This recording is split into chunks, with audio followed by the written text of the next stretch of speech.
साथियों नमस्कार। साथियों, यदि आप हमारे इस चैनल पर वीडियोस पहली बार देख रहे हैं और अभी तक आपने चैनल को सब्सक्राइब नहीं किया तो सब्सक्राइब कर लीजिए, क्योंकि अगर आप चाहते हैं कि इस तरह की जानकारी हमें प्राप्त हो, स्कूटी से रिलेटेड, पेंशन से रिलेटेड, दिव्यांगों विकलांगों से रिलेटेड, पेपर से रिलेटेड, कंपटीशन एग्जाम रिलेटेड, यानी किसी भी तरह की जानकारी हर एक तरह की हमारे चैनल पर दी जाती है। अगर आप चाहिए, अगर आपको और आपको लगता है कि हमारे इस चैनल पर कुछ सीखने की जानकारी की चीज़ है तो आप सब्सक्राइब कर लीजिए, वरना कोई बात नहीं है। ठीक है ना? चैनल को मतलब वीडियो को अधिक से अधिक शेयर करें आप, ताकि अधिक से अधिक लोगों तक, अधिक से अधिक भाइयों तक ये जानकारी पहुंच सके। साथियों, कई भाइयों ने कमेंट भी किया था और मैसेज पर किया था कि हमारा जो रोजगार का प्रमाण पत्र है या फिर नियमित अध्ययनरत का जो प्रमाण पत्र है वो 1 महीने से पुराना है। देखिए, आज की इस वीडियो में हम जो बात करने वाले हैं ना, वो बात करने वाले हैं कि रोजगार का प्रमाण पत्र, ठीक है ना। और अब रोजगार का प्रमाण पत्र कौन लगाता है ना? जो काम कर धंधे पर करने वाले होते हैं, जो रोजगार का प्रमाण पत्र मतलब जो वही लगाते हैं, रोजगार करने वाले। ठीक है ना? नियमित अध्ययनरत का प्रमाण पत्र तो वो लगा नहीं सकते। और नियमित अध्ययनरत का प्रमाण पत्र कौन लगाएगा? जो नियमित अध्ययनरत है, अर्थात जो स्टूडेंट है वही लगाएंगे। यानी कि नियमित अध्ययनरत वाले रोजगार का प्रमाण पत्र लगा नहीं सकते और रोजगार का प्रमाण पत्र लगाने वाले नियमित नहीं लगा सकते। यानी पढ़ने वाले नियमित अध्ययनरत और रोजगार करने वाले रोजगार का प्रमाण पत्र लगाएंगे। ठीक है, तो दोनों को मैंने इस वीडियो में ले लिया है। यानी रोजगार करने वाले है तो रोजगार के हिसाब से समझ जाए, और नियमित अध्ययनरत करने यानी जो स्टूडेंट है वो अपने हिसाब से समझ जाए। मैंने दोनों को एक साथ में ले रहा हूँ। देखिए, दिव्यांग स्कूटी योजना 2022 की अगर मैं बात करूं तो जो दिव्यांग के रोजगार का प्रमाण पत्र एक डॉक्यूमेंट लगाना पड़ता है। ठीक है ना? अब रोजगार का प्रमाण पत्र कौन लगाता है? पहले बता दिया कि जो काम धंधे पर करने वाले हैं, चाहे खुद की दुकान हो चाहे किसी दूसरे के यहाँ पर हो, कहीं पर भी काम करने वाले अगर आप हैं और दिव्यांग हैं, तो आपको रोजगार का प्रमाण पत्र लगाना पड़ता है कि मैं काम करता हूँ यहीं पे और मुझे स्कूटी की जरूरत है। नॉर्मल, ठीक है। नियमित अध्ययनरत का प्रमाण पत्र जो स्टूडेंट कॉलेज में पढ़ते हैं वहाँ से कॉलेज से दिया जाता है कि ये हमारे कॉलेज में अध्ययनरत है, हाँ इन्हें स्कूटी देने की जरूरत है, इन्हें स्कूटी दे दो। ठीक है ना? हाँ, ये हमारे कॉलेज में जो है नियमित अध्ययनरत है। ठीक है ना? यहाँ बात भी आ गई। अब बात आती है कि अगर 1 महीने पुराना है तो चलेगा या नहीं चलेगा। ठीक है ना? दोनों की बात करता हूँ। 1 महीने पुराना, चाहे रोजगार का प्रमाण पत्र हो चाहे नियमित अध्ययनरत का प्रमाण पत्र हो। ठीक है ना? तो दोनों को मैं एक ही वीडियो में माध्यम से ले रहा हूँ। रोजगार का प्रमाण पत्र की अगर हम बात करें सबसे पहले, ठीक है ना, आपका आपने रोजगार का प्रमाण पत्र बनाया है, फिर फॉर्म भरा है, लेकिन आपने क्या किया, बाई चांस कि रोजगार का प्रमाण पत्र 1 महीने से पुराना लगा दिया। यानी आज अगर आपने किसी एक तारीख को, मतलब किसी भी तारीख को आपने रोजगार का प्रमाण पत्र बनवाया, उसके 1.5 महीने बाद आप फॉर्म भरवाने गए, उसमें ये लगाया, तो ये चलेगा या नहीं चलेगा? ठीक है ना? तो ये चलेगा या नहीं चलेगा? तो देखिए, रोजगार के प्रमाण पत्र में ऐसा कोई पाबंदी नहीं है, ऐसी कोई भी मतलब जो है ना रोक टोक नहीं है कि आपका जो प्रमाण पत्र है रोजगार का प्रमाण पत्र वो 1 महीने ही पूरा होना चाहिए। लेकिन हाँ, ये बात जरूर है कि आपका जो रोजगार का प्रमाण पत्र जो है वो मतलब आप उस समय मतलब फर्जीवाड़ा में नहीं चलनी चाहिए। आप जो काम लिख रहे हो उसमें, आप जो भी मतलब तारीख लिख रहे हो उसमें कि यहाँ से यहाँ तक काम करते हैं, तो आप काम करना होनी चाहिए। ऐसा नहीं है कि आप लिख क्या रहे हो, उसमें बोल क्या रहे हो, आप जो काम कर रहे हो, जहाँ पर भी काम कर रहे हो, ठीक है ना, अब वो होना चाहिए। बस ये ज़्यादा पाबंदी नहीं इसके मामले में कि कितना पुराना है, बस आप वर्तमान में भी वहीं पर काम करने चाहिए। ठीक है ना? आई बात समझ में? जिस दुकान पर हालांकि मेरी थोड़ी बोलने की स्पीड ज़्यादा, आप बुरा मत मानिएगा।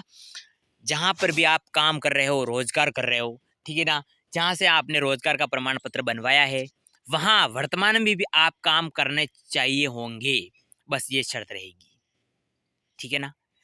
आपने बनवा के ला दिया बाई चांस किसी फर्जीवाड़े से, और आप तो नहीं चलता है हमारे हिसाब से थोड़ा। ठीक है ना? तो आप ये ध्यान रखिएगा कि आप वर्तमान में वहीं पर काम करना चाहिए। आप नहीं जा रहे हो, आपकी मर्जी हो, आप किसी कारणवश नहीं जा पा रहे हो उस दुकान पर, वो अलग बात है।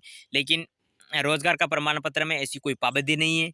1 महीने पुराना हो चाहे 2 महीने पुराना हो, लेकिन लेटेस्टिक होना चाहिए। लेटेस्टिक का मतलब क्या होता है कि जहाँ पर वो जो आपने लिखवाया है वो वाकई में सच्चे होना चाहिए, वाकई में आप वहाँ पर काम करने चाहिए होंगे। बस ये रोजगार के प्रमाण पत्र से रिलेटेड है। अब बात आती है नियमित अध्ययनरत प्रमाण पत्र की, क्योंकि यहाँ पर साफ-साफ लिखा हुआ है गाइडलाइन में कि आप जो नियमित अध्ययनरत का प्रमाण पत्र लगा रहे हो, वो 1 महीने से जो है पुराना नहीं होना चाहिए। अब 1 महीने से पुराना कैसे नहीं होना चाहिए? बाय चांस आप कॉलेज गए, कॉलेज में जाने के बाद आपने नियमित अध्ययनरत का प्रमाण पत्र बनवा लिया, ठीक है ना? एग्जाम्पल के लिए ले रहा हूँ मैं, आज 15 तारीख है, 15 नवंबर को मैंने रोजगार का प्रमाण पत्र बनाया। मैं कॉलेज में गया, मैंने प्राचार्य से बात की, सर से बात की। ऐसे करते करते मैंने जो है 1 महीने का है जो नियमित अध्ययनरत, मतलब वो जो है सर से बोल के नियमित अध्ययन पत्र का प्रमाण पत्र सर ने मुझे आज दे दिया। आज मैं कॉलेज गया, मुझे दे दिया फॉर एग्जाम्पल के लिए। अब देने के बाद मैंने क्या किया कि घर पर आके रख दिया। अब मैं फॉर्म भरवाने जा रहा हूँ, ठीक है ना। भरवाने जा रहा हूँ, कभी तो साइड डाउन है, कभी गया नहीं, कभी कोई काम आ गया, कभी घर पे बैठ गया, कभी सो गया, कभी कोई टाइम मिला ही नहीं। कुल मिला के मैंने फॉर्म ही नहीं भरा। अब मैं आज से लगभग 20 तारीख को, 20 नवंबर को नहीं, हाँ, 1 महीने बाद यानी 20 दिसंबर को मैं फॉर्म भरवाने गया किसी कारणवश। अब जबकि मेरा नियमित अध्ययन होने का प्रमाण पत्र जो है वो लगभग 1.5 महीने पुराना हो चुका है। अब मैं उसको लगा रहा हूँ। अब बात आती है कि ये जो 1 महीने का पुराना यहाँ पर क्या चलेगा? नियमित अध्ययनरत प्रमाण पत्र 1 डेढ़ महीने पुराना हो चुका है। अब ये चलेगा या नहीं चलेगा?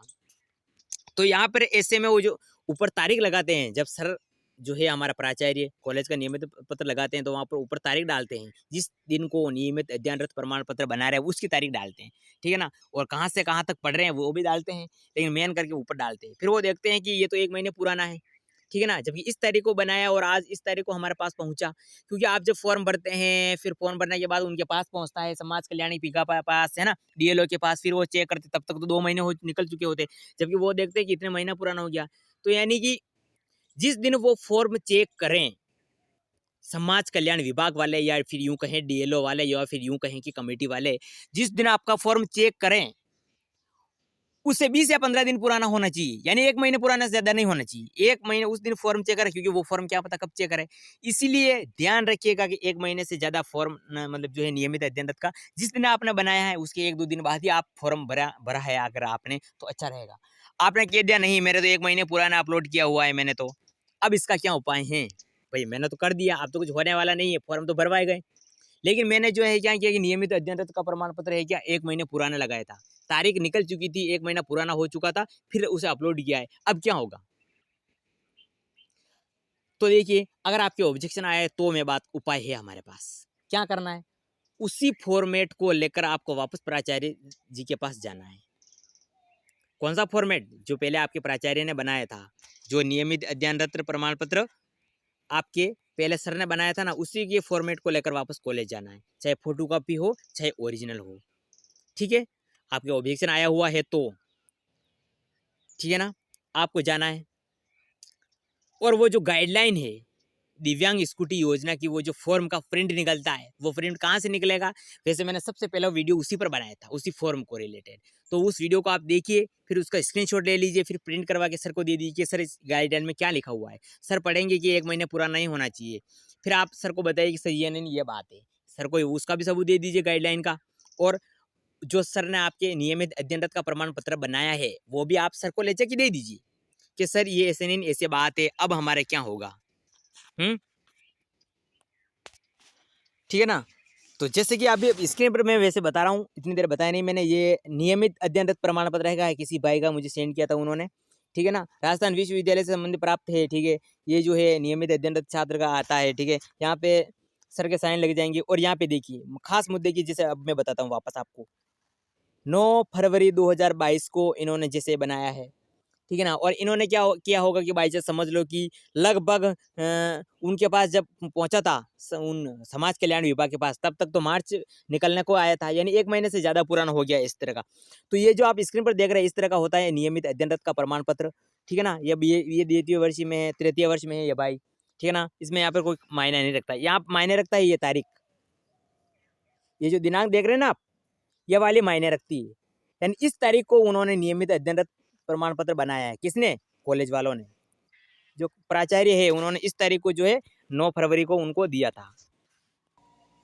अब बाई चांस समझ लो कि इन्होंने 1 महीने बाद फॉर्म भरा है, ठीक है ना। 1 महीने फॉर्म भरने के बाद तो तारीख निकल चुकी है, 1 महीने से ज़्यादा पुराना हो गया होगा। फिर समाज कल्याण के पास पहुंचा, तब तक तो 1.5 महीना हो चुका होगा, यानी बहुत टाइम निकलने के बाद ये पुराना हो चुका होता है। तो मैंने आपको उपाय बताया कि इसको लेके जाना है। इस तरह की फॉर्म अगर आपकी प्रॉब्लम आ रही है, 1 महीने से पुराना अगर आपने लगा दिया, तो उसे लेके जाना है, सर के पास जाना है, गाइडलाइन बतानी है कि सर इसमें ये नहीं, ये प्रॉब्लम है। वैसा का वैसा सर आपको नया बना के दे देंगे। और यहाँ पे तारीख जो है वो चेंज कर देंगे। जैसे ही जो तारीख चेंज करे उसके 1-2 दिन निकलने के बाद ही, ज़्यादा नहीं, उसी दिन आप अपलोड कर दीजिए वापस, ताकि समाज कल्याण विभाग के पास जैसे ही पहुँचे, समाज कल्याण विभाग के पास जैसे ही पहुँचे और वो देखे, तब तक लगभग 10 या 15 दिन निकल जाएँगे, 15-20 दिन निकल जाएँगे। तो 1 महीने पुराना आपका नियमित अध्ययनरत प्रमाण पत्र नहीं होगा, ठीक है ना?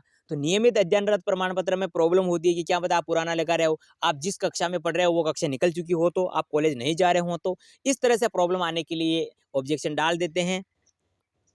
इसीलिए आपको करना क्या है, अध्ययनरत नियमित प्रमाण पत्र 1 महीने का पुराना लगाएँ। रोज़गार का प्रमाण पत्र कितना भी पुराना हो, कितना भी पुराना होने का मतलब ऐसा नहीं है साल 2 साल पुराना हो और आप काम भी नहीं कर रहे हो फर्जीवाड़ा, वो नहीं। काम वाक़ई में करना चाहिए हो आप, जहाँ पर भी जो भी आपने लिखा है उसमें जो भी सील लगवाई है आपने नियमित अध्ययन रोज़गार के प्रमाण पत्र में, वो वाक़ई में वाजिब होनी चाहिए, ठीक है ना? और वाक़ई में आप जो है रोज़गार करना ही चाहिए हो, ठीक है ना? वहाँ पर मतलब इस तरह की शर्तें हैं, ये आप मान लीजिएगा। ये मैंने बता दिया आप वीडियो से। भाई आप जो भी कमेंट कर रहे हो कि इस तरह से प्रॉब्लम आ रही है, तो ये मैंने सॉल्यूशन बता दिया, सॉल्यूशन भी बता दिया, कारण भी बता दिया, सब कुछ क्लियर कर दिया, ठीक है ना? और भी कोई शंका रहती है स्कूटी से रिलेटेड तो आप कमेंट बॉक्स में लिखें। जिस चीज़ पर ज़्यादा पॉइंट आएँगे, देखो मैं लिख कर जवाब नहीं दे पाता हूँ। मैं चाहता हूँ कि आपको वीडियोज़ के भी प्रोवाइड कर दूँ ताकि अच्छी तरह से अब मैं इतना बोल के कि मतलब वीडियो बना के मतलब आपका जवाब देखिए दे पाता तो आपको क्या लगता है? नामुमकिन होगा ना। इसीलिए आप इस स्कूटी से रिलेटेड या दिव्यांगों से किसी भी सिले से रिलेटेड आप जहाँ तक हो सके मैं वीडियो बनाने की कोशिश कर दूँगा। बस आप कमेंट कीजिए। और सब्सक्राइब करना तो बिल्कुल ना भूलें। बाकी लाइक करो, मत करो, डिसलाइक करो, मत करो, शेयर करो, मत करो, कोई बात नहीं। सब्सक्राइब भी करो, मत करो, लेकिन हाँ, शेयर ज़रूर करना है ताकि अधिक से अधिक लोगों तक ये पहुँच सके, इस तरह की जानकारी। और स्कूटी से रिलेटेड आपके फॉर्म में क्या बता रहा है, ठीक है ना? अब मैं अगले वीडियो में ही बात करूँगा। तब तक के लिए आप कमेंट भी करेंगे तो मैं जवाब नहीं दे पाऊँगा या दे पाऊँगा कोई पता नहीं, ठीक है ना? तो मिलते हैं अगले वीडियो में।